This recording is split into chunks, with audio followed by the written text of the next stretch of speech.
หลังจากตัดแต่งกอไผ่ใหม่ผลที่ได้คืองามกว่าเดิมแขนงแตกกิ่งก้านสาขาออกมาเปรียบเทียบได้กับต้นเก่าก็จะเป็นใบออกแก่ๆเหลืองๆลำแก่ๆเหลือง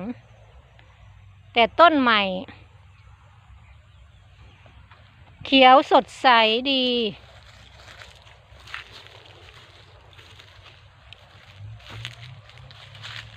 ชมแขนงไผ่ค่ะแขนงไผ่เยอะมากเยอะ